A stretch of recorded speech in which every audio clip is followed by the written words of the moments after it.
Back now to our top story, a terrible mystery gripping the world right now.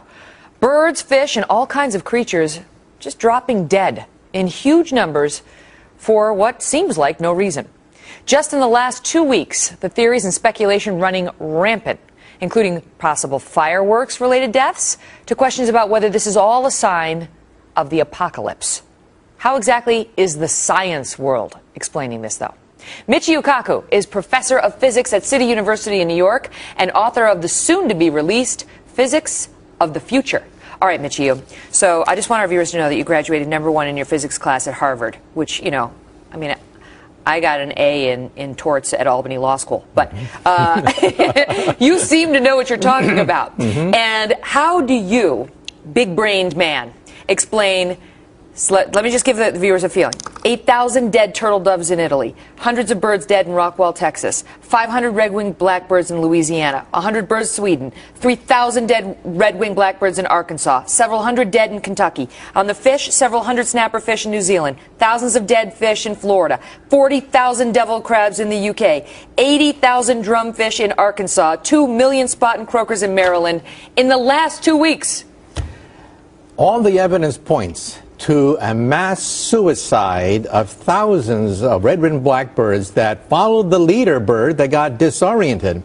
The red-winged blackbird flies in tight formation, and they have very bad eyesight. And if the lead bird gets disoriented by fireworks, thunderstorm, or lightning, they could be led into mass suicide like lemmings going over a cliff. And believe it or not, why would it be happening all at the same time with these red-winged blackbirds are really the biggest casualties? Believe it or not, these things happen all the time. The U.S. Geological Survey says that in the last 30 years, there have been 16 incidences, one every other year, of a mass die-off of red-winged blackbirds of over 1,000 at a time. And if you look at random events of die-offs of all animals, it turns out that on average 163 die-offs take place every year. That's one every other day. We've had so is it just that we're paying more attention this time? That's it.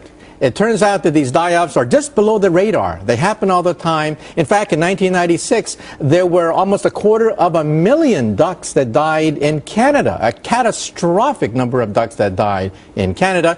Didn't make the headlines at all. Same thing, you have the same answer when it comes to the fish. It's not just the badly sighted blackbirds. Well, there are three possibilities: chemical poisoning, pathogens, and trauma. Now, with the fish, you can rule out chemical poisoning because 95% of all the dead fish were from one species, the bottom-feeding drumfish. So probably it was disease. But it takes a month to culture the tissue to find out exactly what pathogen was involved. So for the fish, it was probably a pathogen of some sort. So for those who are genuinely asking whether this could be some sign of the apocalypse, or as they're calling it, the aflocalypse, you know, the beginning of the end, as the Mayan calendar projects in 2012 is going to happen, you say what? I say this happens all the time. Get used to it. We have the media now that is everywhere. The internet, people with cell phones taking pictures of things. We're seeing things that never hit the national media, international media before. Now we're wired. We're all connected. And things that were below the radar are now being seen. And something like this hit critical mass. And then it hit the international media. Should human beings be worried? Are we next on this weird, you know, conflagration of species deaths? We could be next for a different reason. But as far as trauma, chemical poisoning, and as far as pathogens are concerned, this was an isolated event that does happen. We just have to get used to that fact. And as the media gets better, as people have more cell phones, as people have more internet connections, we're going to see more of these things. Let me just ask you before I let you go. When you wind up first in your physics class at Harvard, which is a bunch of big-brain people, do they hate you? Tell us the truth. Do you feel ostracized? They don't ask you out for drinks after that anymore, do they? No, my friends, they were all top physicists from their universities. So yeah, those other universities you may have heard, not Harvard. Right. But in any event, Michio, always a pleasure. Okay. So nothing to worry about. That's the bottom line. It happens all the time. There you go. And pay no attention to the snow behind us. It's not hurting anybody as far as we know. Well,